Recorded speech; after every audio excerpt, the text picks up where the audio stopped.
Assalamualaikum warahmatullahi wabarakatuh. Hai sobat, jumpa lagi dengan kami peserta Latsar Angkatan 26 Kelompok 4 tahun 2021. Perkenalkan, nama saya Eunika Fibenuki Oktaviansi dari pemerintah Kota Kediri. Dan juga rekan-rekan saya dalam video ini yaitu Mbak Aulia dan Mbak Devi. Silahkan memperkenalkan diri. Assalamualaikum warahmatullahi wabarakatuh. Saya Devi, saya adalah peserta pelatihan Latsar dari pemerintah Kota Kediri. Perkenalkan, saya Aulia Fridayani dari pemerintah Kabupaten Semarang. Pada kesempatan kali ini, kami akan membahas implementasi mata pelatihan Agenda 3 yang berisi 3 materi pokok. Yang pertama, Manajemen ASN. Manajemen ASN adalah sebuah sistem pengelolaan aparatur sipil negara yang bertujuan untuk menghasilkan pegawai ASN yang profesional, memiliki dasar, etika profesi, bebas dari intervensi politik, bersih dari praktik korupsi, kolusi, dan juga nepotisme. Manajemen ASN lebih menekankan kepada pengaturan profesi pegawai sehingga diharapkan akan tersedia sumber daya ASN yang unggul dan selaras dengan perkembangan zaman, yang mengerti tujuan pokok dan fungsi atau tupoksi dari bidang kerjanya dan dapat memberikan pelayanan yang baik bagi masyarakat. Contoh implementasi manajemen ASN adalah dengan adanya reformasi birokrasi dan adanya rekrutmen CPNS yang transparan, akuntabel, dan juga bermutu.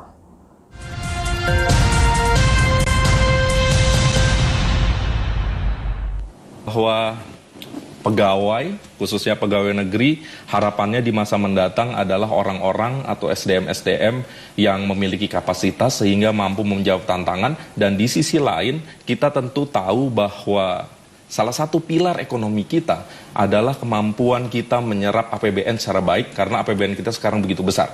Nah, pegawai-pegawai yang tangguh, yang mampu menjawab tantangan ini kan jadi visi kita.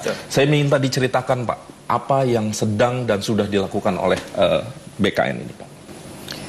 Jadi pegawai negeri ini memang benar harus memiliki kompetensi yang memadai. Kita membangun suatu sistem kompetisi yang adil dan sehat untuk memasuki atau menjadi seorang calon pegawai negeri sipil. Jadi tidak peduli dia anak siapa, tidak peduli dari golongan sosial atau strata ekonomi yang seperti apa. Kalau dia terbaik, maka dia bisa secara adil bertanding, berkompetisi untuk menjadi calon pegawai negeri sipil. Ya. Tapi itu saja tentu tidak cukup. Jadi perlu juga konsistensi dari kebijakan pemerintah yang memberikan image kepada masyarakat bahwa pemerintah akan terus berubah. Ini yang akan menjadi daya tarik bagi generasi muda untuk masuk dan membantu perubahan-perubahan itu. Jadi ada dua hal. Yang pertama adalah sistem rekrutmen yang baik untuk menjamin bahwa yang terbaiklah yang bisa masuk. Talent management ya, Pak. Kenapa? Talent management. Jadi dengan sistem rekrutmen itu kita menginginkan orang-orang yang terbaik yang masuk. Yeah.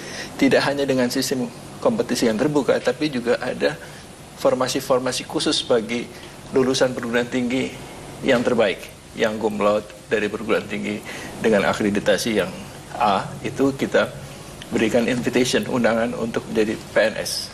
Nah, itu sudah kita lakukan tahun lalu. Sudah kita lakukan. Nah, tentu untuk menjaga mereka tetap di dalam, kita perlu memberikan insentif yang memadai. Dalam kesempatan kali ini, saya akan menjelaskan mengenai pelayanan publik. Pelayanan publik adalah kegiatan atau rangkaian kegiatan dalam rangka pemenuhan kebutuhan pelayanan sesuai dengan peraturan perundang-undangan bagi setiap warga negara dan penduduk atas barang, jasa, pelayanan administratif yang diselenggarakan oleh penyelenggara publik. Unsur-unsur dalam pelayanan publik terdiri dari 3 hal. Yang pertama, penyelenggara pelayanan publik. Yang kedua, penerima layanan publik. Yang ketiga, kepuasan layanan publik. Dalam hal ini adalah masyarakat. Kemudian, prinsip-prinsip pelayanan publik diantaranya adalah partisipatif, transparan, responsif, tidak diskriminatif, mudah, murah, efektif, efisien, akuntabel, dan berkeadilan. Dalam etiket pelayanan publik, ada cara-cara dalam menyampaikan salam, tegur sapa, bersalaman, berjabat tangan, bertamu, dan menerima tamu. Kemudian, dalam menangani keluhan dari pelanggan, kita diwajibkan untuk tetap profesional dalam melayaninya. Inilah contoh implementasi dalam pelayanan publik. Ya, selamat datang Bapak. Iya, Pak. Silakan duduk. Terima kasih, Pak. Ya, nama saya Bagir. Nama Bapak siapa, maaf? Nama saya Nabil, Pak. Ya, ada yang bisa saya bantu? Ya, kan saya di sini baru beberapa hari, Pak. Dan saya kebetulan seorang pelajar. Saya disuruh buat melaporkan diri dan juga memberikan beberapa dokumen tentang keimigrasian, Pak, untuk dilegalisir. Oh iya, Ya, baik. ini Pak dokumennya. Baik, saya terima ya. Ini Bapak mungkin kalau mau hand sanitizer silakan. Ya, Pak. Saya cek dulu ya, Pak. Oke, untuk dokumen lapor dirinya sudah saya terima ya. Nah, cuma mungkin untuk legalisirnya sebentar ya, Pak. Saya coba cek dulu.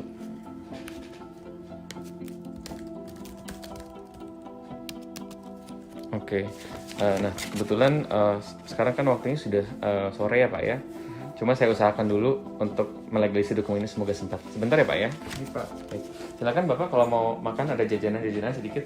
Oh iya, terima kasih, Pak. Terima kasih banyak. Maaf sudah menunggu ya Bapak. Iya, Pak. Ya jadi alhamdulillah dokumennya sudah dilegalisir ya untuk kebutuhan kuliah Bapak. Demikian dokumennya. Oh iya, terima kasih. Ya baik.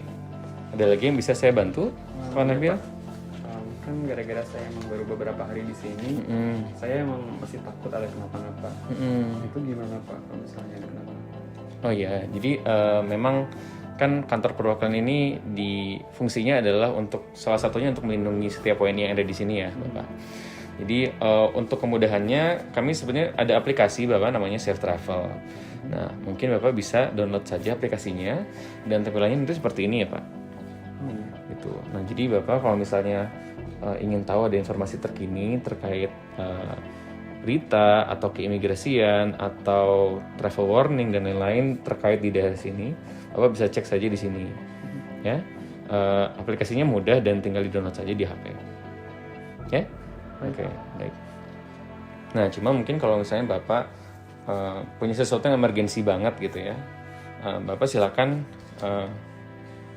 menghubungi saja di hotline kami seperti itu. Di sini nomornya. Oke. Jadi kalau misalnya terjadi sesuatu yang berbahaya atau berisiko dan butuh respons yang cepat, silakan Bapak telepon nomor ini dan kami akan berusaha untuk merespons cepatnya. Baik. Oke? Oke, Pak. Oke. Ada lagi yang bisa saya bantu, Pak Nabil? Sudah, Pak. Sekian. Terima kasih banyak, Pak, atas informasinya. Terima kasih, Pak. Ya, baik saya antar ya, Pak. Whole of government adalah sebuah pendekatan yang menunjukkan atau menjelaskan bagaimana instansi pelayanan publik bekerja lintas sektor atau lintas batas guna mencapai tujuan bersama dan sebagai respon terpadu pemerintah terhadap isu-isu tertentu. Tujuan dari whole of government adalah untuk menyelenggarakan pelayanan publik kepada masyarakat secara efektif dan efisien. Contoh penerapan whole of government adalah adanya mall pelayanan publik yang merupakan hasil integrasi pelayanan publik sehingga memudahkan masyarakat untuk mendapatkan pelayanan. Selain itu, ada e-kinerja yang digunakan untuk penilaian dan pelaporan kinerja ASN secara terintegrasi. Ada juga e-katalog yang digunakan sebagai wadah untuk pengadaan barang atau jasa di lingkup pemerintahan. Berikut adalah salah satu contoh penerapan WOG dalam pelayanan publik. Dan saya akan menginput catatan medis pada sistem informasi manajemen rumah sakit sebagai wujud integrasi dari whole of a government. Selanjutnya, saya akan menginput laporan kegiatan harian saya pada sistem informasi penilaian dedikasi dan kinerja aparatur sebagai wujud dari nilai manajemen ASN. Pada pukul 16 sore, saya akan melakukan absensi pulang sesuai dengan peraturan yang berlaku.